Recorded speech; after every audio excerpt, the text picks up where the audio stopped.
मैं क्या पढ़ाना जा रहा हूँ, रॉल्स थ्योरम। और 12th क्लास के लिए रॉल्स थ्योरम मैं पढ़ाने जा रहा हूँ। अभी तक मैंने क्या किया हूँ, डिफ्रेंशिएशन हम लोग पढ़ लिए हैं। हम लोग डिफ्रेंशिएशन पढ़ लिए हैं। आज क्या स्टार्ट करने जा रहे हैं, रॉल्स थ्योरम और LMBT। रॉल्स थ्योरम के बारे में थोड़ा पहले हम लोग पढ़ लेते हैं। Rawls theorem, Rawls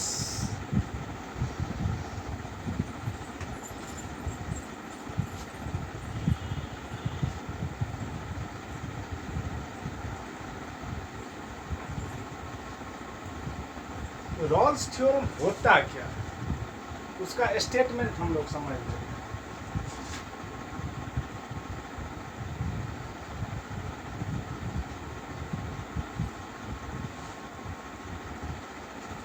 First of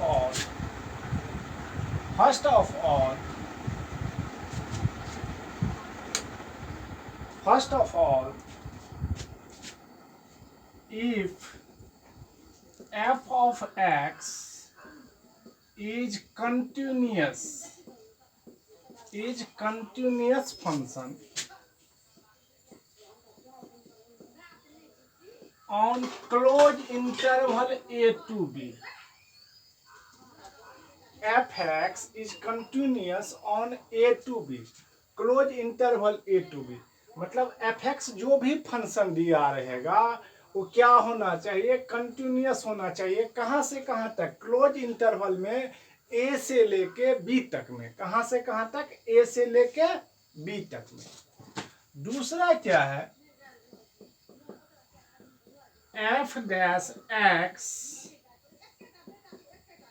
is differentiable,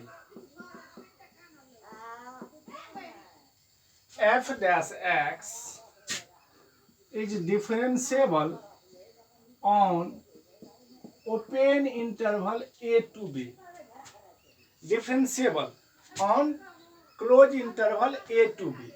मतलब क्या हुआ, जो फंक्शन दिया रहेगा, जो फंक्शन गिवन है, fx जो भी फंक्शन है उसका डिफरेंशिएशन निकालेंगे और a से लेके b तक में, a से लेके b तक में, सॉरी a और b ओपन इंटरवल है तो a और b के बीच का कोई सा भी वैल्यू देंगे तो क्या नहीं आना चाहिए, वो 7 गो फॉर्म नहीं आना चाहिए। कौन कौन नहीं आना चाहिए, तो इन्फिनिटी बाय इन्फिनिटी नहीं आना चाहिए, इन्फिनिटी माइनस इन्फिनिटी नहीं आना चाहिए, 0 बाय 0 नहीं आना चाहिए, 1 टू द पावर इन्फिनिटी नहीं आना चाहिए, इन्फिनिटी के पावर इन्फिनिटी नहीं आना चाहिए, इन्फिनिटी के पावर 0 नहीं होना चाहिए और 0 इंटू इन्फिनिटी नहीं होना चाहिए।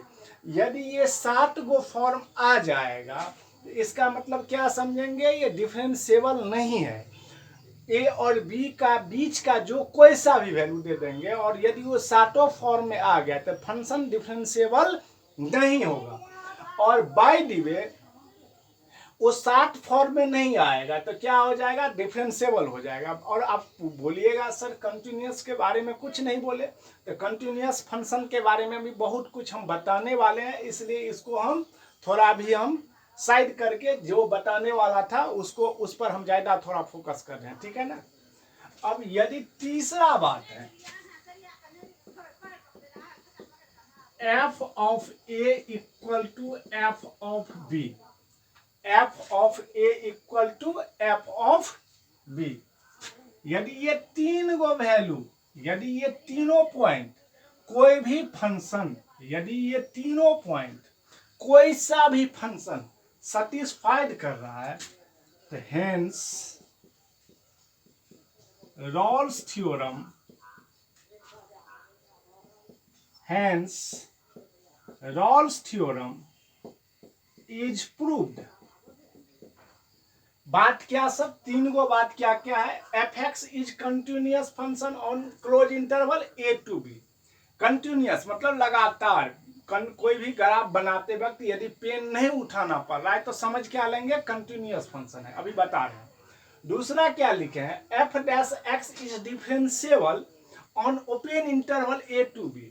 जो फंक्शन एफ एक्स दिया रहेगा उसका डिफरेंशिएशन निकाल लेंगे और ए और बीच का कोई सा भी वैल्यू ए और बी को छोड़ के इसके बीच में जो कोई भी वैल्यू है यदि एफ डैश एक्स में रख देते हैं और यदि वो 60 गो फॉर्म में आ जाएगा, कौन कौन form, infinity by infinity, 0 by 0, infinity minus infinity, 1 to the power infinity, infinity के पावर 0, इन्फिनिटी इंटू 0, और यहाँ हो गया 7 गो फॉर्म। यदि वो 7 गो फॉर्म आ जाएगा तो डिफरेंशिएबल नहीं होगा, और यदि वो 7 गो फॉर्म नहीं आया, सातों फॉर्म में कोई फॉर्म नहीं आया, तो फंक्शन क्या हो जाएगा, डिफरेंशिएबल हो जाएगा।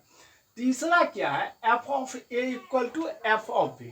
क्वेश्चन बहुत आसान रहता है, बहुत आसान, इसमें कोई ज्यादा प्रॉब्लम नहीं होने वाला है। तीसरा बात क्या है, F of A equal to F of B. यदि ये तीन गो कोई सा भी फंक्शन सेटिस्फाइड कर रहा है तो रॉल्स थ्योरम क्या हो जाएगा, प्रूफ हो जाएगा। Then F dash C equal to 0।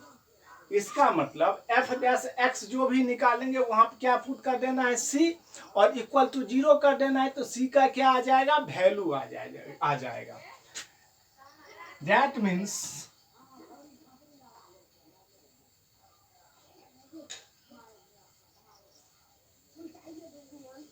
at least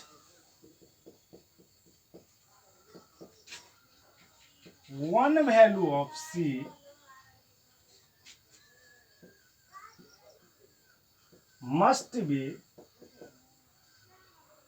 satisfied on open interval A to B। सी का जो वैल्यू निकालेंगे 2 और 5 है, सपोज कर रहे हैं, तो दैट मीन्स 2 और 5 है, तो सी का वैल्यू जो निकालेंगे तो क्या आ सकता है, 3 आ सकता है, 4 आ सकता है, ठीक है ना, 3 आ सकता है, 4 आ सकता है और